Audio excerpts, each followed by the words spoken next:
Shri Venkateswara gold తాకట్టులో ఉన్న మీ బంగారాన్ని విడిపించి కొనబడును.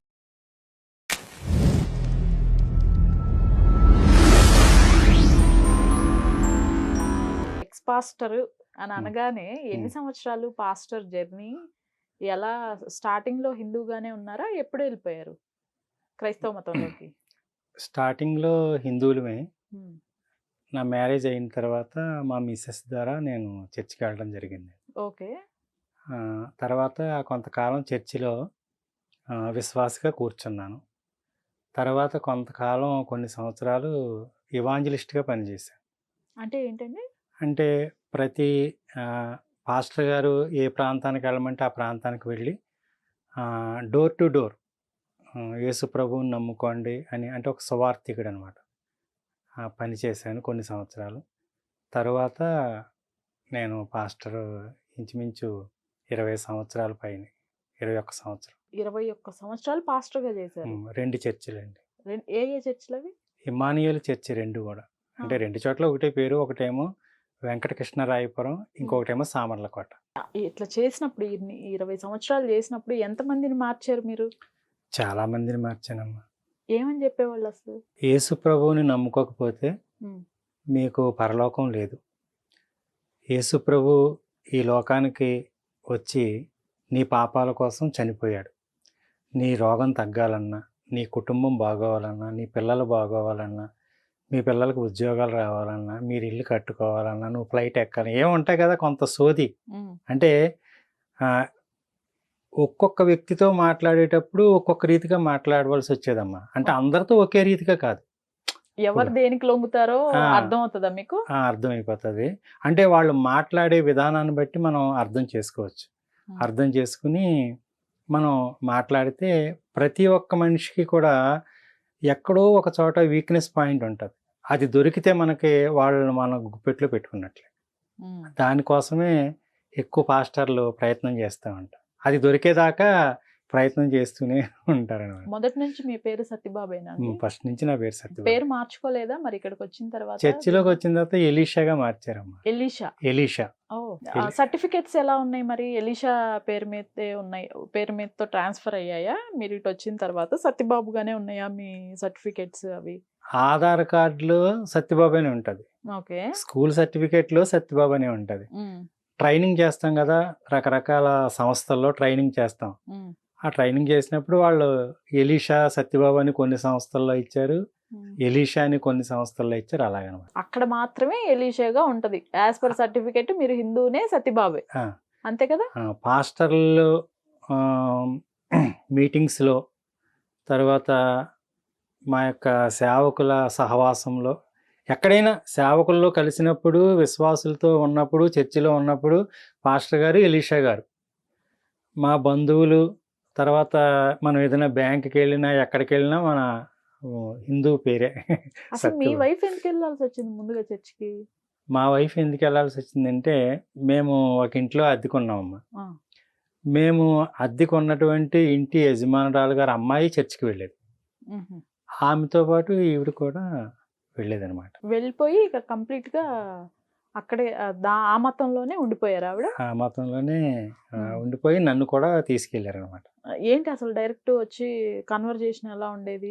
చర్చ్కి వెళ్ళిన దగ్గర నుంచి నాకు బాగుంది, మీరు కూడా రావాల్సిందే అని చెప్పేసి ఆవిడ మీతో చెప్పారా, లేకపోతే ఎట్లా?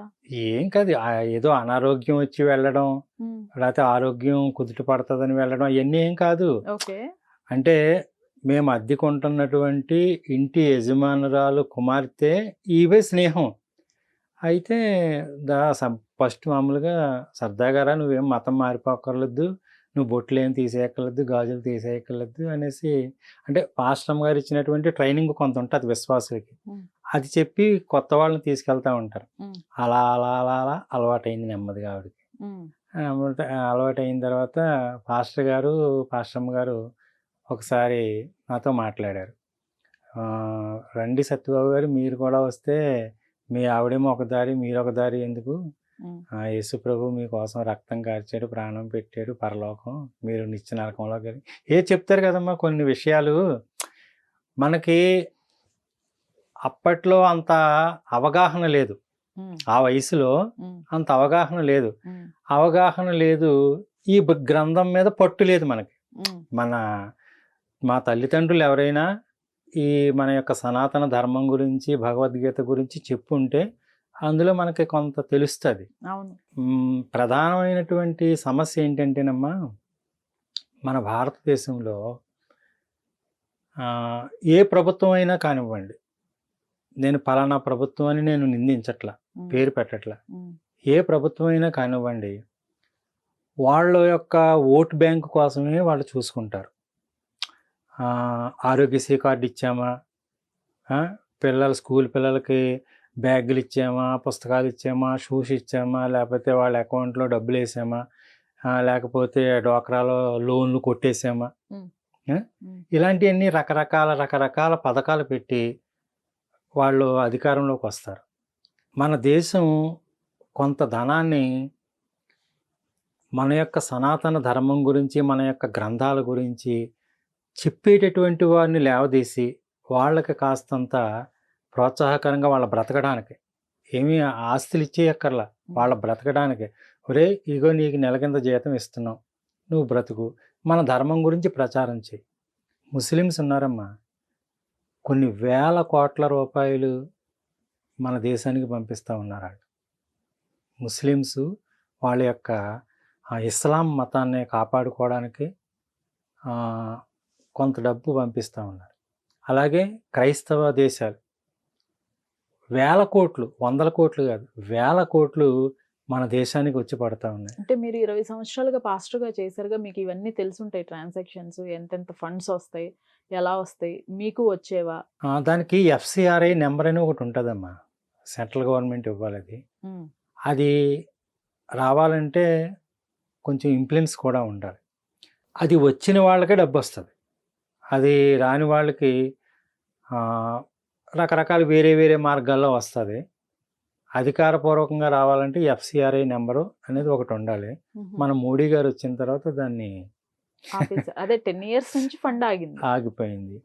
కానీ వాళ్ళు మన దేశంలో ఇంత క్రైస్తవ్యం పెరగడానికి గల కారణం ఏంటంటే, వాళ్ళు పంపించేటటువంటి డబ్బు ఈ మత ప్రచారం కొరకు, దాని కొరకు పనిచేసేటటువంటి వారి కొరకు ఖర్చు పెట్టి ఈ మతాన్ని అభివృద్ధి చేశారమ్మా. కానీ మన దేశంలో మిగతా వాటికి ఇప్పుడు చూడండి, ఆరోగ్యశ్రీ కార్డు పెట్టారు, అది ఏ ప్రభుత్వం, నేను నిందించట్లా ప్రభుత్వం, అంటే ఇలాంటి విషయం ద్వారా ప్రజలకి తెలియాలి. చెప్పండి. లేనిపోని దురలవాట్లన్నీ నేర్చేసుకుంటాడు వాడు, సిగరెట్లు కాలుస్తాడు, మందు తాగుతాడు, ఇలాగ దురలవాట్ల వల్ల ఆరోగ్యం అంతా పాడైపోద్ది.